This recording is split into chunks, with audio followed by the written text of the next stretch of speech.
Corey here, OvalEdge RC. So today we're going to go over ride height and really a basic way to adjust your ride height with internal limiters. So what we got here is we got a mudboss, we got a ride height tool, we got some oils, we got a couple shocks here, and the various tools we're going to need. First things first, you want to have your car set up with no shocks. You want to make sure your tires are on it, and you want to make sure that your suspension is freely moving on all four corners. Okay. Next, you're going to need to know what your ride height is for your track. And today we're using, this is a 3D printed ride height tool that I made. And this is about 10 millimeters, which is what I need for my rule set. But again, your mileage will vary. Make sure you follow your rules and understand what height you need to be at a minimum. I know a lot of dirt classes don't run ride heights, but a lot of carpet tracks do. So anyway, so let's take our shock. So I've disassembled this, I've taken the oil out, all the pieces and parts are here. What we're gonna do is, there's an existing internal limiter here. We're gonna take that out. That was from a previous setup. We're gonna reassemble the shock with no oil. We'll put the top cap on. And we're gonna put the connecting end on as well. And you wanna get this flush with the threads. So what I use, you know, they make shock shaft tools. What I'm using is an old mini Z tire with a pair of pliers. You want to protect that shock shaft. You don't want to ding it. It can cause issues. So make sure you protect it somehow. Some people cover it in paper towels. There's a lot of different ways to do it. But you want to get that flush. And you want to make sure your eyelets are in sync here. And what we're going to do is we're going to mount this to the car. Make sure you know, this is really setup dependent whether you're using the outside holes or the inside holes. Most of my setups, I run the outside hole on carpet. And we're gonna put these screws in, and we're not gonna tighten them down all the way. Just a couple turns. And you'll see why in a second here. A couple turns here, a couple turns here so it doesn't fall out. Okay. Make sure you're doing this on a level table as well. All right, so right now the chassis is sitting on the ground. I'm pressing on this, I cannot go any further. Take your ride height tool, lift the chassis up. I usually do the front first, set it down so it's nice and square. And what you want to do is, well actually before we do that, let's measure the shock length.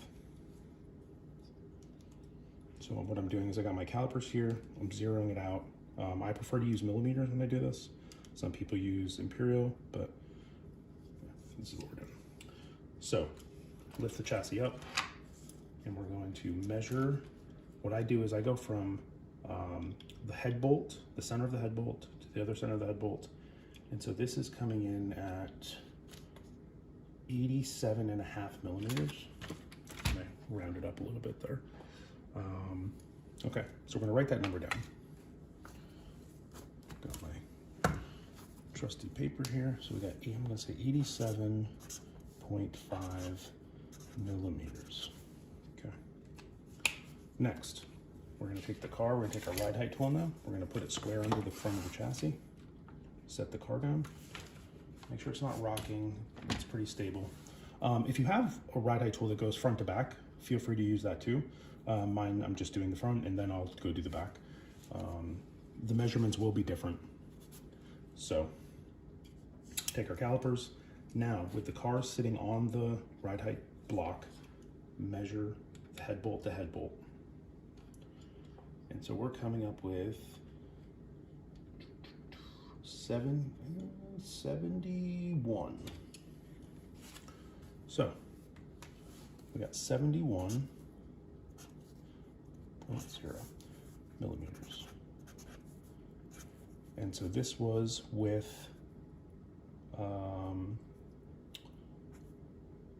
this was no ride height, or no minimum. And then this was with 10 millimeters. And what I mean by that is my ride height block is 10 millimeters. So that's where I'm coming up with this number. Okay. This was our fully extended shock shaft. Okay. And this is what is showing now that we're sitting on our 10mm ride height block, okay? So now that we have these numbers, we know exactly how to calculate our internal limiter that we need for this particular ride height. I can't stress that enough. This is track and setup dependent. So I'm just showing you how to set up your car to whatever ride height you need. You need to go out and figure out what that ride height is. So what you're gonna do is you're just gonna do a little subtraction here. So 71, or 87.5 minus 71, we get 16.5. So that's the magic number that we need. So what you wanna do, so these are just 3D printed internal limiters. You could do fuel tube. A lot of people do fuel tube. It's super easy to make, or to get and to cut and everything. I have a 3D printer right here, so this is what I do. And I don't remember the sizes of these, so let's do a little bit of measurement. Make sure that's zeroed. Okay. So this is 16.7. That is nearly exactly what we want. So what you can do, if you want to try to get a little bit more off, take a pair of cutters. You could just try to cut a little bit off this. It might be too much though. If that's too much, I got more. We'll just go back and figure it out. Okay, see where we're at. Yeah, see, I took over a full millimeter off. So what I think I would do in this situation is I'd probably just run those whites as is, because those are coming off the printer completely standard. And to try to cut 2 of these to the same exact length might be a little difficult. So what we'll do is we'll take these, so set these other ones aside so we don't get mixed up. We're gonna take our shock off.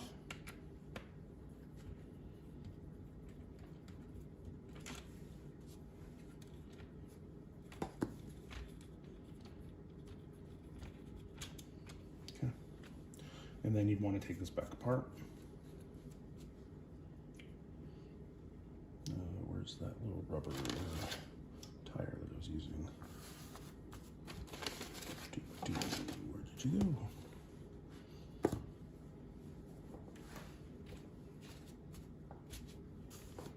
Oh, there it is.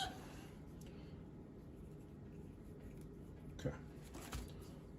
So we're going to clamp down on this. I'm going to take the end off.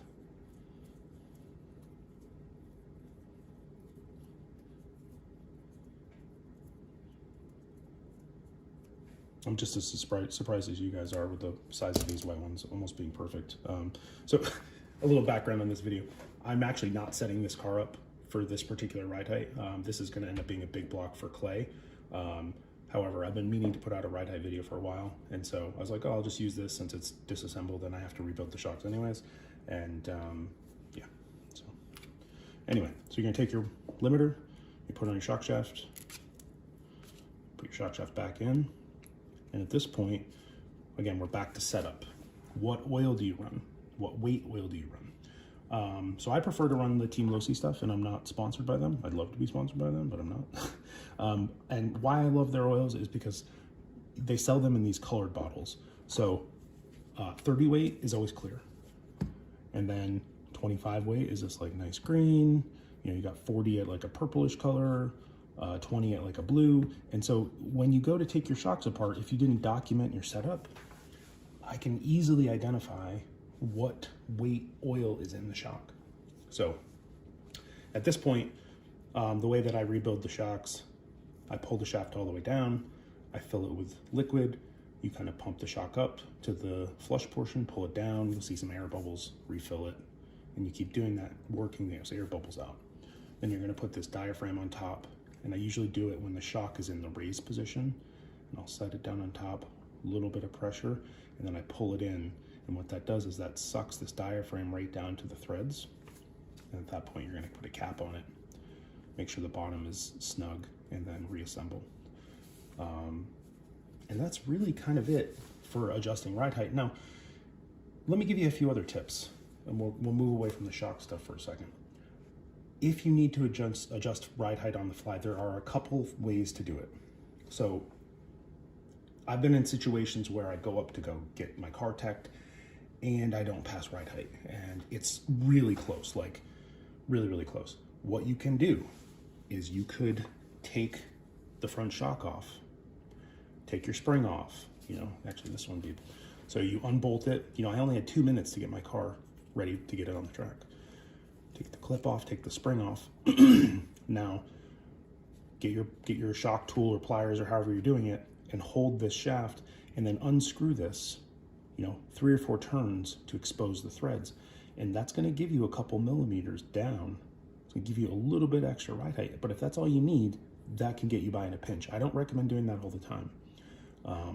But in a pinch, that can get your car to pass tech and get you on the track at least, maybe for a qualifying heat, which you may have missed otherwise. On the rear, we have a few other options. So in the rear, there are a couple adjustments back here.